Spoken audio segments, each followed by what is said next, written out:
ಕೆಪಿಎಸ್ಸಿಯಲ್ಲಿ ನಡೆದಿರುವಂತಹ ಅಕ್ರಮವನ್ನು ತನಿಖೆ ಮಾಡಬೇಕು ಅಂತ ಸಿಬಿಐಗೆ ಒತ್ತಾಯಿಸಿ ಈಗ ಅಖಿಲ ಭಾರತೀಯ ವಿದ್ಯಾರ್ಥಿ ಪರಿಷತ್ನ ವಿದ್ಯಾರ್ಥಿಗಳೆಲ್ಲರೂ ಕೂಡ ಬೆಂಗಳೂರಿನ ಫ್ರೀಡಂ ಪಾರ್ಕ್ನಲ್ಲಿ ಅನಿರ್ದಿಷ್ಟಾವಧಿ ಧರಣಿಯನ್ನು ನಡೆಸ್ತಾ ಇದ್ದಾರೆ. ಇದಕ್ಕೆ ಸಂಬಂಧಪಟ್ಟ ಹಾಗೆ ಮಾತನಾಡೋದಕ್ಕೆ ABVPಯ ಕಾರ್ಯಕರ್ತರು ಎಲ್ಲರೂ ಕೂಡ ನಮ್ಮ ಜೊತೆಗಿದ್ದಾರೆ. ಮಾತನಾಡಿಸ್ತಾ ಹೋಗ್ತೀನಿ. ಮುಖ್ಯವಾಗಿ ನಿಮ್ಮ ಒತ್ತಾಯ ಏನು, ಆಗ್ರಹ ಏನು ಈ ಸಂಬಂಧಪಟ್ಟ ಹಾಗೆ? ಸರ್, ಅಖಿಲ ಭಾರತೀಯ ವಿದ್ಯಾರ್ಥಿ ಪರಿಷತ್ತು ಒಂದು ರಾಜ್ಯದ ಎಲ್ಲ ಜಿಲ್ಲಾ ಕೇಂದ್ರಗಳಲ್ಲಿ ಹೋರಾಟವನ್ನು ಮಾಡಿದೆ. ಅದೇ ರೀತಿ 30ನೇ ತಾರೀಕು ಒಂದು KPSC ಕಚೇರಿಯನ್ನು ಮುತ್ತಿಗೆ ಹಾಕೋದ್ರ ಮೂಲಕ ವಿದ್ಯಾರ್ಥಿ ಪರಿಷತ್ನ ಡಿಮ್ಯಾಂಡ್ಗಳನ್ನು ಸರ್ಕಾರಕ್ಕೆ ತಿಳಿಸಬೇಕು ಅಂತ ಹೋದ ಸಂದರ್ಭದಲ್ಲಿ ವಿದ್ಯಾರ್ಥಿ ಕಾರ್ಯಕರ್ತರನ್ನ ಬಂಧನ ಮಾಡೋದಕ್ಕೆ ಯತ್ನಿಸ್ತಾರೆ. ಅದೇ ರೀತಿ 31ನೇ ತಾರೀಕು ಒಂದು ಪತ್ರಿಕಾಗೋಷ್ಠಿಯನ್ನು ಮಾಡಿ ರಾಜ್ಯ ಸರ್ಕಾರಕ್ಕೆ ವಿದ್ಯಾರ್ಥಿ ಪರಿಷತ್ತು ಮತ್ತು ವಿದ್ಯಾರ್ಥಿಗಳ ಬೇಡಿಕೆಗಳನ್ನು ಮಾಧ್ಯಮದ ಮುಖಾಂತರ ತಿಳಿಸಿದಾಗ ಸರ್ಕಾರಕ್ಕೆ ಒಂದು ಗಡುವಿನ ಒಂದು ಕಾಲಾವಧಿಯನ್ನು ಕೊಟ್ಟಿರುತ್ತೆ ವಿದ್ಯಾರ್ಥಿ ಪರಿಷತ್ತು. 4ನೇ ತಾರೀಕುವರೆಗೂ ಕೂಡ ಇದಕ್ಕೆ CBI ತನಿಖೆಗೆ ವಹಿಸಬೇಕು, ಇಲ್ಲವಾದಲ್ಲಿ ವಿದ್ಯಾರ್ಥಿ ಪರಿಷತ್ತು ಅನಿರ್ದಿಷ್ಟ ಹೋರಾಟವನ್ನು ಕೈಗೆತ್ತಿಕೊಳ್ಳುತ್ತೆ ಅಂತಂದು ಸರ್ಕಾರಕ್ಕೆ ಒಂದು ಕಾಲಾವಕಾಶವನ್ನು ಕೊಟ್ಟಿತ್ತು. ಆದರೆ ಸರ್ಕಾರ ಯಾವುದೇ ವಿದ್ಯಾರ್ಥಿ ಕಾರ್ಯಕರ್ತರ ಒಂದು ಬೆಂಬಲಕ್ಕೆ ನಿಲ್ಲದೆ, ವಿದ್ಯಾರ್ಥಿ ಕಾರ್ಯಕರ್ತರ ಯಾವುದೇ ಬೇಡಿಕೆಗಳನ್ನು ಈಡೇರಿಸದೆ ಇಂದು ವಿದ್ಯಾರ್ಥಿಗಳು ಅನಿರ್ದಿಷ್ಟ ಹೋರಾಟವನ್ನು ಕೈಗೆತ್ತಿಕೊಳ್ಳೋ ರೀತಿಯಲ್ಲಿ ಮಾಡಿದೆ. CBI ತನಿಖೆಗೆ ಕೊಡದೆ ಹೋದಲ್ಲಿ ಅನಿರ್ದಿಷ್ಟ ಹೋರಾಟ ಇನ್ನು ಬೃಹತ್ ಮಟ್ಟದಲ್ಲಿ ನಡೆಯುತ್ತೆ ಮತ್ತು ರಾಜ್ಯಾದ್ಯಂತ ವಿದ್ಯಾರ್ಥಿ ಪರಿಷತ್ತು ಹೋರಾಟಕ್ಕೆ ಕರೆಯನ್ನು ನೀಡುತ್ತೆ ಅಂತಂದ ಮಾಧ್ಯಮದ ಮುಖಾಂತರ ಸರ್ಕಾರಕ್ಕೆ ಎಚ್ಚರಿಕೆ ಸಂದೇಶವನ್ನು ರವಾನೆ ಮಾಡ್ತೀವಿ. ಸಂಬಂಧಪಟ್ಟವರನ್ನು ಅಮಾನತುಗೊಳಿಸುವಂತ ಕೆಲಸ ಎಲ್ಲ ಆಗಿದೆ, ಅದಾದ್ರೂ ಕೂಡ ನೀವು ಈ ಮಟ್ಟಿಗೆ ಪ್ರತಿಭಟನೆ ಯಾಕೆ ಮಾಡ್ತಿದ್ದೀರಿ? ಸರ್, ಈಗಾಗಲೇ ಸರ್ಕಾರ CID ತನಿಖೆ ಕೊಟ್ಟಿದೆ. CID ಅನ್ನೋ ಒಂದು ನಿಗ್ರಹವು ಇದು ರಾಜ್ಯ ಸರ್ಕಾರದ ಅಡಿಯಲ್ಲಿ ಬರುವಂಥದ್ದು. ಹಾಗಾಗಿ ರಾಜ್ಯ ಸರ್ಕಾರದ ಅಡಿಯಲ್ಲಿ ಬರುವಂಥ ನಿಯೋಗಕ್ಕೆ ಕೊಡದೆ ಕೇಂದ್ರ ಸರ್ಕಾರಕ್ಕೆ ಕೊಡಬೇಕು, CBI ತನಿಖೆಗೆ ವಹಿಸಬೇಕು ಅನ್ನೋದು ಆಗ್ರಹ. ಅಧಿಕಾರಿಗಳನ್ನು ಸದಸ್ಯರನ್ನು ಮತ್ತು ಅಧ್ಯಕ್ಷರನ್ನು ಇಬ್ಬರನ್ನು ಕೂಡ ತೆಗೆದುಹಾಕಬೇಕು.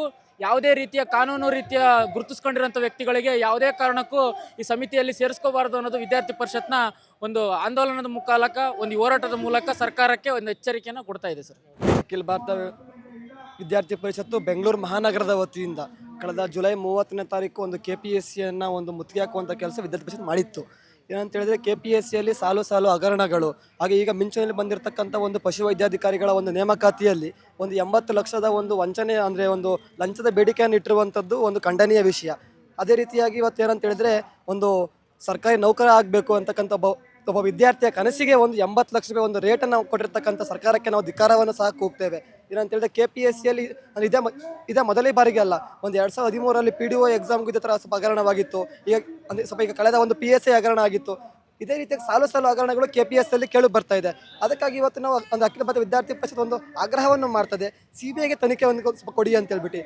ಮತ್ತು ಅದೇ ರೀತಿಯಾಗಿ ಅಂದರೆ ಈ ದಿನ ಅಂದರೆ ಆಗಸ್ಟ್ 5ನೇ ತಾರೀಕು ಒಂದು ನಾವು ಇವತ್ತೇನು ಒಂದು ದಣಿಯನ್ನು ಕೂತಿದ್ದೇವೆ, ಇದು ಕೇವಲ ಒಂದು ದಿನಕ್ಕೋಸ್ಕರ ದಣಿ ಅಂತ ಅಲ್ಲ. ಇದು ಅಂತ ಹೇಳಿದ್ರೆ ಶಿವಶಂಕರಪುರ ಸಾವುಕಾರ ವಿರುದ್ಧ ಈಗಾಗಲೇ ಕ್ರಮವನ್ನು ತೆಗೆದುಕೊಳ್ಳಲಾಗಿದೆ, ಆದರೂ ಕೂಡ ನೀವು ಯಾಕೆ ಈ ರೀತಿಯಾಗಿ ಒತ್ತಾಯವನ್ನು ಮಾಡ್ತೀವಿ? ಸರ್, ಹೌದು ನೋಡಿ, ಇವತ್ತು ಒಬ್ಬ ಏನು KPSCಯ ಒಂದು ಅಂದರೆ ಪ್ರೆಸಿಡೆಂಟ್, ಅಂದರೆ ಇವತ್ತು KPSC ಪ್ರೆಸಿಡೆಂಟ್ಗೆ ಒಂದು ತಿಂಗಳ ಸಂಬಳ ಒಂದು 2 ಲಕ್ಷಕ್ಕೂ ಮೇಲಿದೆ, 2,30,000 ಚೇಂಜ್ ಇದೆ. ಅವರ ಒಂದು ವಾರ್ಷಿಕ ಆದಾಯ 20 ಲಕ್ಷಕ್ಕೂ ಅಧಿಕ.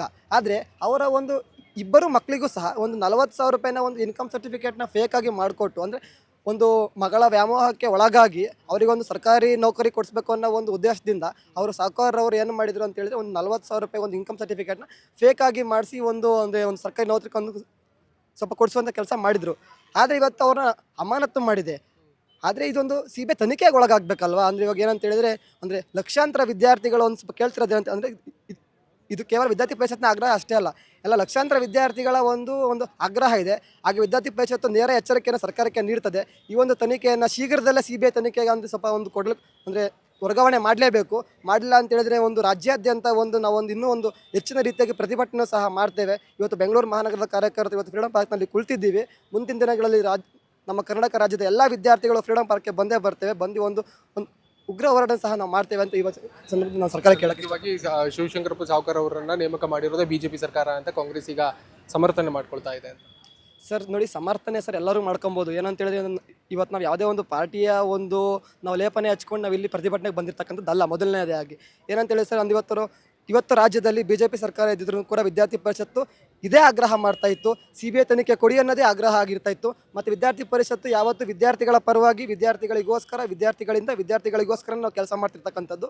ಇವತ್ತು ವಿದ್ಯಾರ್ಥಿಗಳಿಗೆ ಅನ್ಯಾಯ ಆಗಿದೆ. ಇವತ್ತು ಧಾರವಾಡಗಳಲ್ಲಿ ಮತ್ತು ಬೆಂಗಳೂರು ನಮ್ಮ ವಿಜಯನಗರದಲ್ಲಿ ಎಷ್ಟೋ ಸಾವಿರ ವಿದ್ಯಾರ್ಥಿಗಳು ಒಂದು PGಗಳನ್ನ ಸೆಂಟರ್ಗಳನ್ನ ಮಾಡಿಕೊಂಡು ಮಠಗಳನ್ನ ಬಿಡ್ಕೊಂಡು ಬಂದು ಇಲ್ಲಿ ಓದ್ತಾ ಇರ್ತಾರೆ. ಏನಕ್ಕೆ? ನಾನೊಬ್ಬ ಒಳ್ಳೆ ನೌಕರ ಆಗಬೇಕು, PhD ಅಂದರೆ ಸ್ವಲ್ಪ ನಾನೊಬ್ಬ PDO ಆಗಬೇಕು, SD ಆಗಬೇಕು, FDA ಆಗಬೇಕು, KS ಅಧಿಕಾರಿ ಆಗಬೇಕು ಅಂತ ಒಂದು ಕನಸನ್ನು ಕಟ್ಕೊಂಡು ಓದ್ತಾ ಇರ್ತಾರೆ.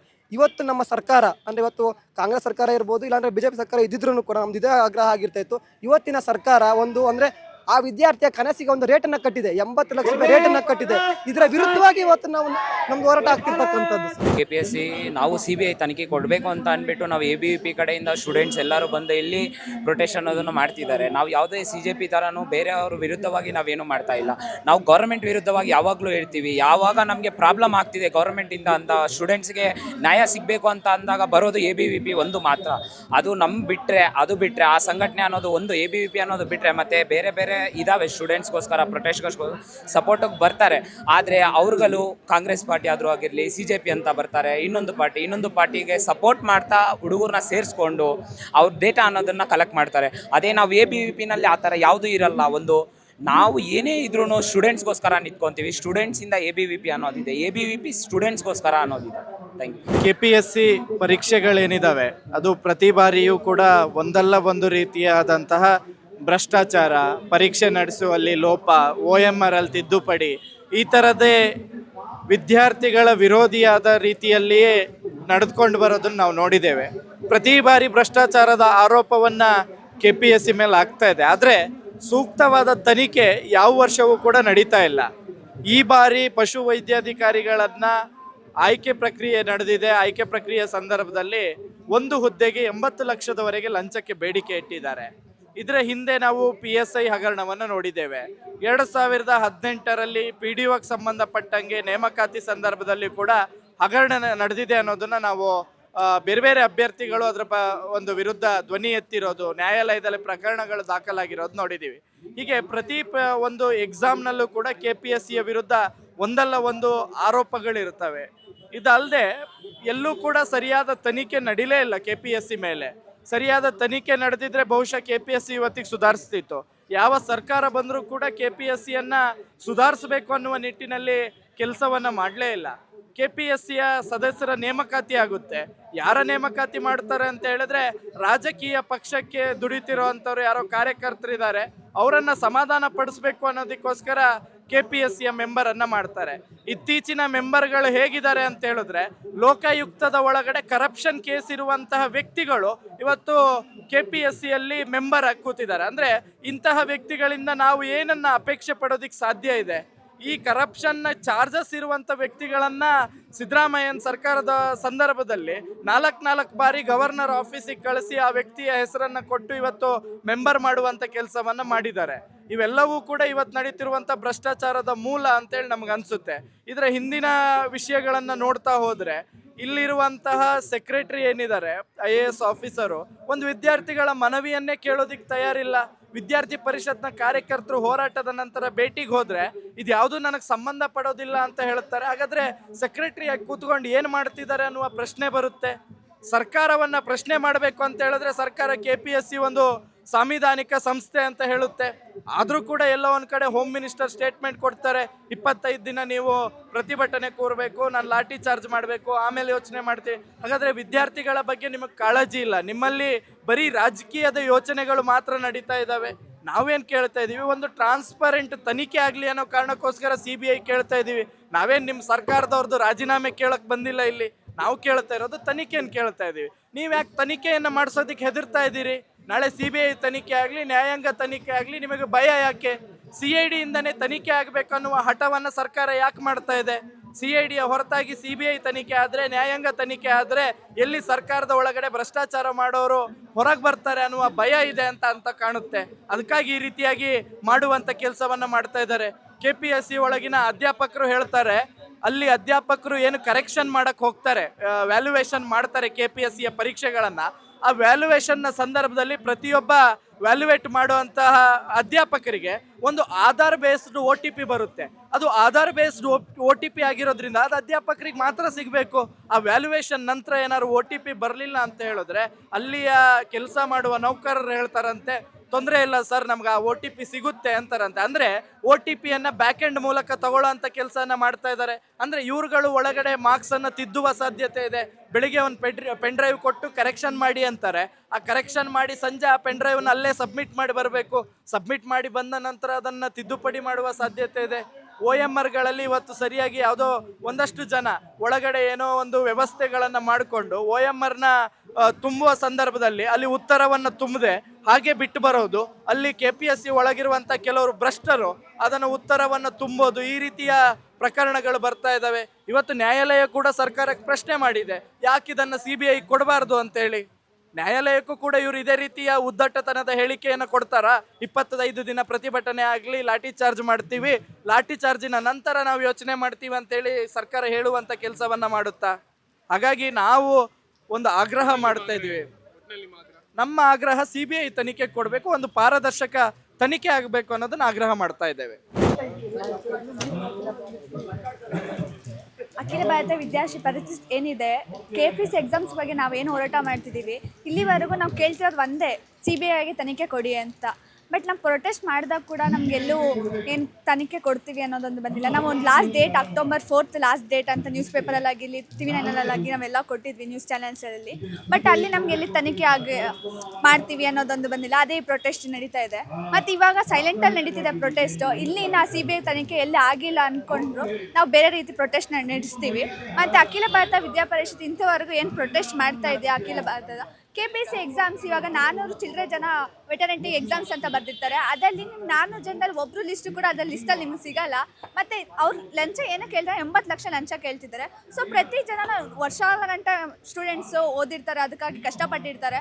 ಮತ್ತು ನಾವು 40 ಲಕ್ಷ ಏನು ಎಕ್ಸಾಮ್ಸಿಗೆ ಕೊಟ್ಬಿಟ್ಟು ಪಾಸ್ ಮಾಡ್ಕೊಡೋದಂದರೆ ಅಷ್ಟೊಂದು ವರ್ಷಗಳ ಓದೋದು ಏನಕ್ಕೆ? ಮತ್ತು ಎಕ್ಸಾಮ್ಸೇ ನಡೆಸೋದು ಬೇಡ. ಅವರು ನಾರ್ಮಲಾಗಿ ಎಕ್ಸಾಮ್ಸ್ ಅಂದರೆ 80 ಲಕ್ಷ ಏನು ಕಲೆಕ್ಟ್ ಮಾಡ್ತಿದ್ದಾರೆ, ಕಲೆಕ್ಟ್ ಮಾಡಿಬಿಟ್ಟು ಅವ್ರಿಗೆ ಕೊಟ್ಬಿಡಿ, ಯಾರಿಗೆ ಬೇಕೋ ಅವ್ರಿಗೆ ಪೋಸ್ಟು.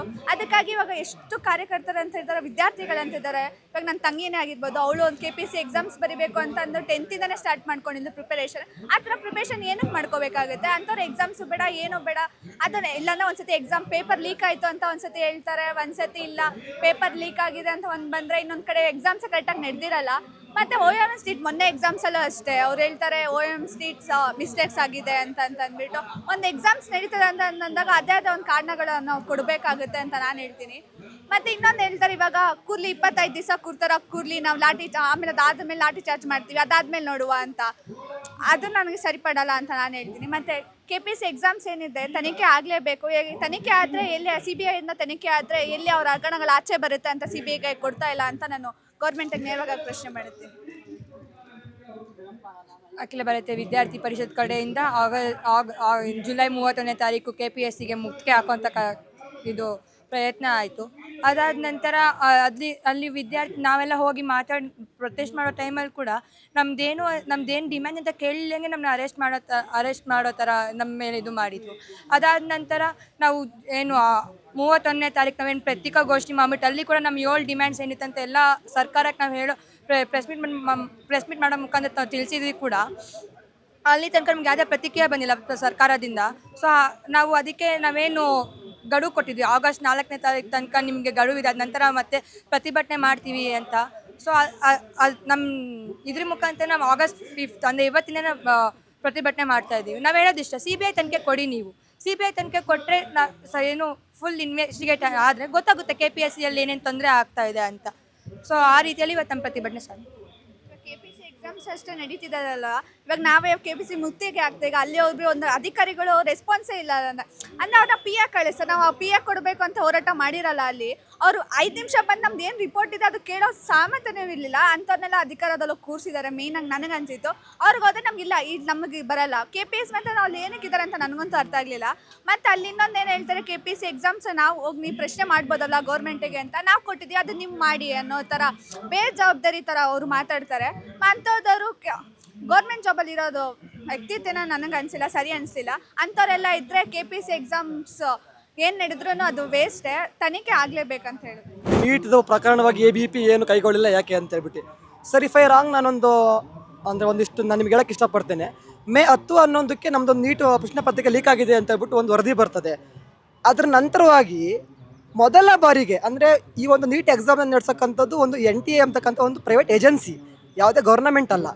ಮೊದಲನೇ ಬಾರಿಗೆ NTA ಕಚೇರಿನೇ ಮುತ್ತಿಗೆ ಆಗ್ತಂಥದ್ದು ನಮ್ಮ ಪರಿಷತ್ತು, ವಿದ್ಯಾರ್ಥಿ ಪರಿಷತ್ತು. ಹಾಗೆ ವಿದ್ಯಾರ್ಥಿ ಪರಿಷತ್ನ ಒಂದು ಆಗ್ರಹ ಹೊಂದಿತ್ತು, ಈ ಒಂದು ತನಿಖೆಯನ್ನು CBIಗೆ ಕೊಡಬೇಕು. ಹಸ್ತಾಂತರ ಆಯಿತು. ಇವಾಗ ಮತ್ತೆ CJP ಇದಕ್ಕೆ ಅರ್ಥನೇ ಇರಲಿಲ್ಲ ಸರ್. ತದನಂತರ ಇದರಲ್ಲಿ ಯಾರ್ಯಾರು ಭಾಗಿಯಾಗಿದ್ರು ಅವ್ರನ್ನೆಲ್ಲ ಅರೆಸ್ಟ್ ಮಾಡಬೇಕು ಅಂತ ಹೇಳ್ಬಿಟ್ಟು ನಮ್ದೊಂದು ಸ್ವಲ್ಪ ಇದಿತ್ತು.